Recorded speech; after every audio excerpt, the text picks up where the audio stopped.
you go. Here you go. Well, Skippy, Pierre, good to sit down with you both. I hope you guys are well.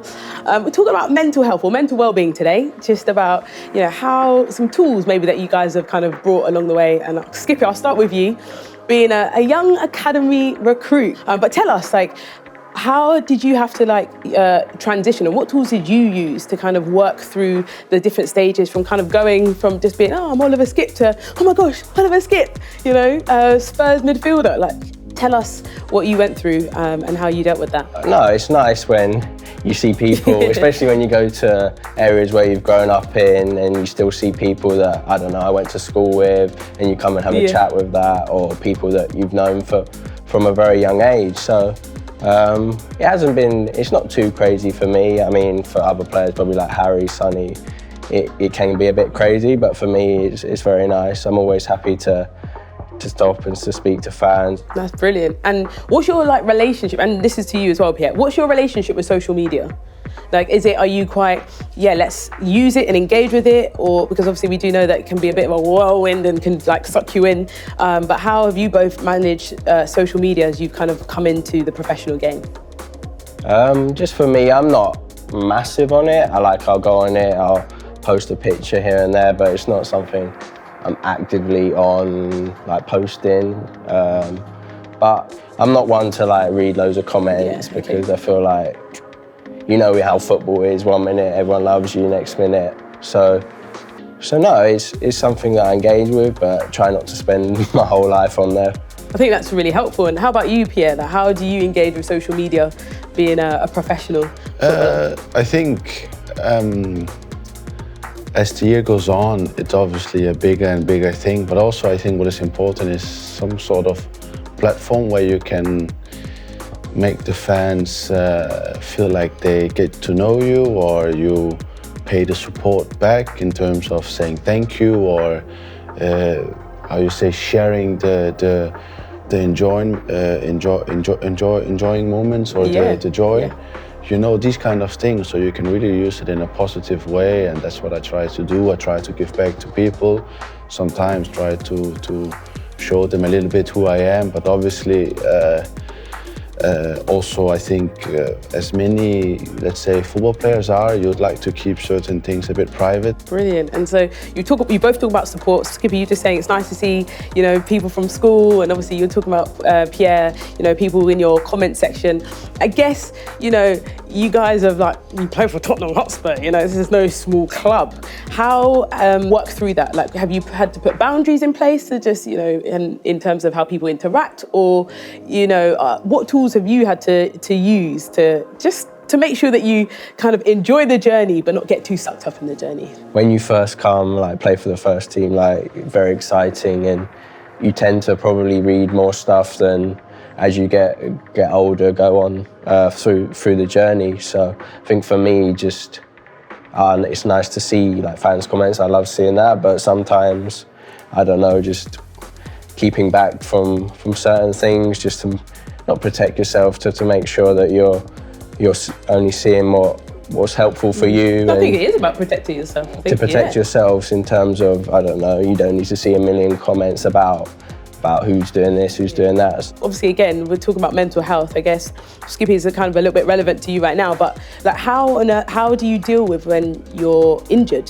What do you, there's obviously lots of thoughts going through your mind and stuff like that, but what for you has been something that's helped you whilst kind of recovering from injury? Just in terms of this, it is difficult. I think that all footballers want to be on the pitch doing what they love.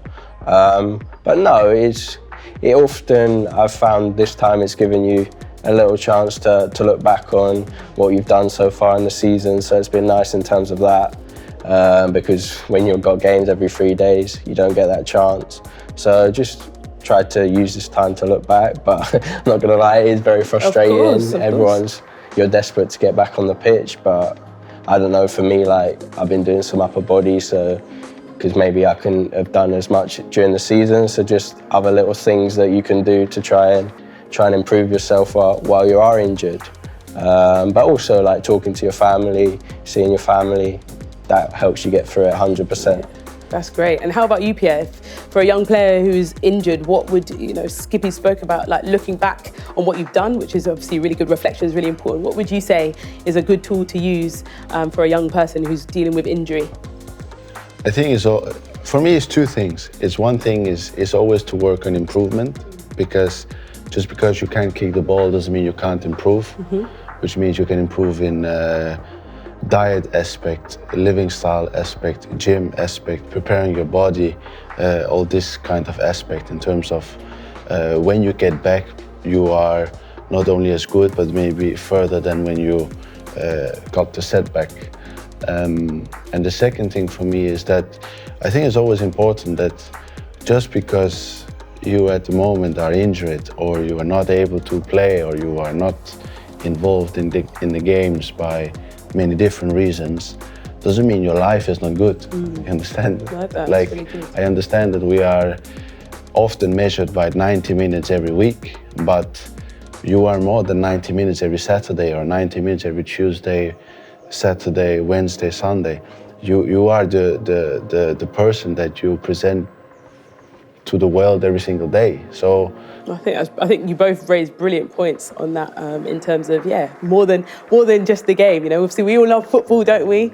Now, Pierre, obviously you are not from London. You've obviously come over. Tell us a bit about how you kind of adjusted from traveling abroad and playing in another new country.